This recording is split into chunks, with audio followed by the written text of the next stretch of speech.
व्यापारी का पतन और उदय। समय पहले की बात है। वर्तमान नामक नगर में दलित नाम का व्यापारी रहता था। अथक परिश्रम, लगन और कुशलता के कारण उसका व्यापार दिन दूनी रात चौगुनी वृद्धि कर रहा था। राज्य का राजा भी उससे बहुत प्रसन्न था, इसलिए प्राय परामर्श हेतु उसे बुलाया करता था।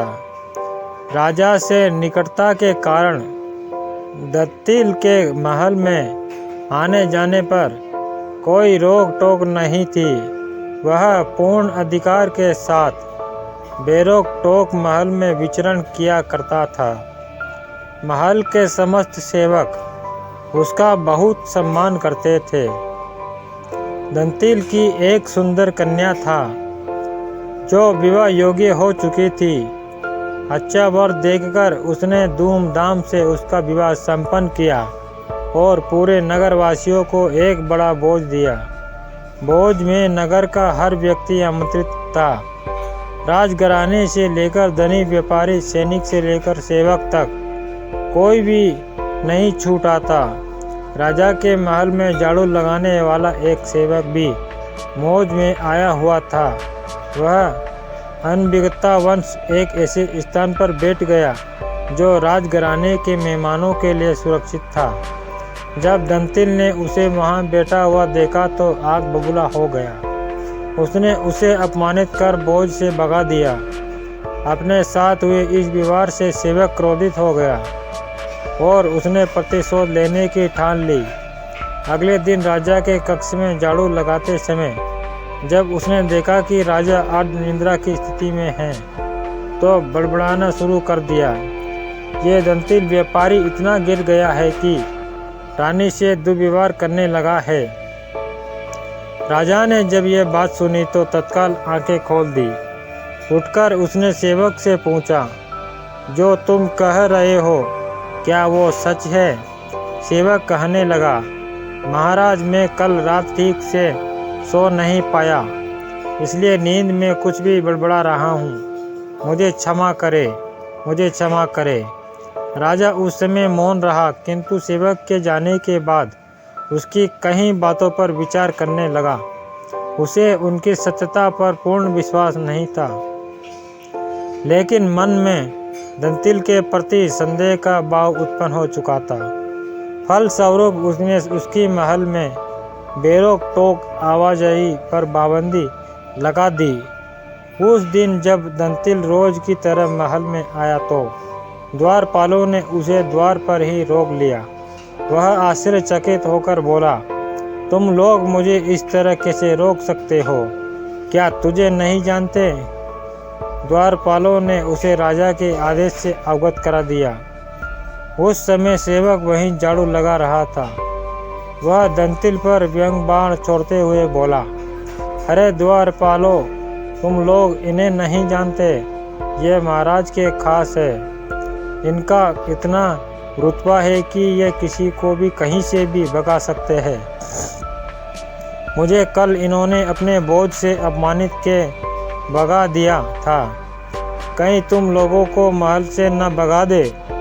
सेवक की बात सुनकर दंतिल समझ गया कि होना हो जो उसके साथ हो रहा है उसमें इस सेवक का ही हाथ है।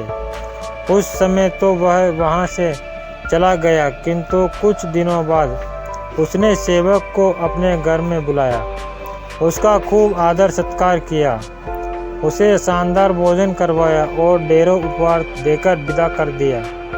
जाते समय उसने सेवक से क्षमा भी मांगी। मुझे क्षमा करना मित्र, उस दिन मुझे तुमसे विवाह नहीं करना चाहिए। इतने भाव भगत से सेवक पहले ही प्रसन्न हो चुका था। दंतिल के क्षमा मांगने पर उसका मन द्रवित हो गया। वह बोला, हम दोनों ने एक दूसरे के साथ गलत किया है, किंतु वह अतीत था और हमें अतीत की बातें भूल जानी चाहिए।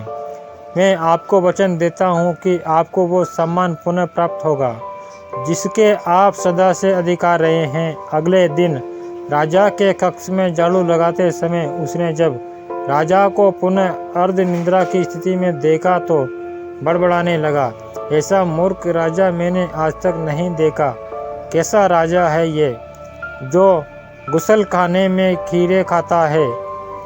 जब राजा ने कानों में यह बात पड़ी तो वह क्रोधित होकर उठ बैठा और सेवक से बोला, मूर्ख, तुझमें इतना साहस कि मेरे बारे में ऐसी अनगढ़ बात बोले।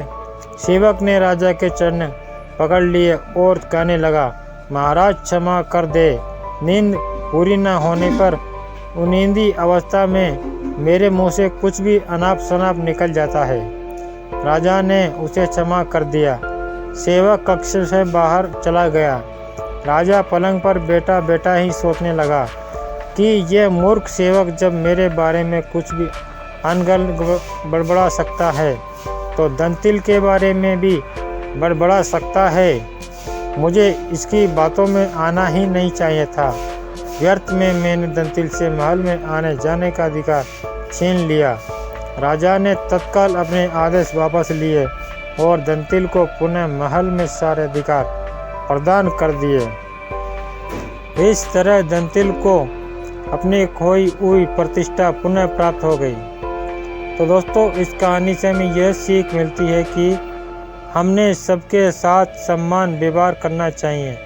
बिना पूर्ण जांच पड़ताल के सुनी सुनाई बातों पर विश्वास नहीं करना चाहिए। तो दोस्तों, आपने ये कहानी ध्यान देकर सुनी होगी। और अगर आप इस चैनल पर नए हो तो चैनल को सब्सक्राइब करें, घंटे वाले बटन को ज़रूर दबाएं, जिससे सबसे पहले वीडियो का नोटिफिकेशन आप तक पहुंच सके।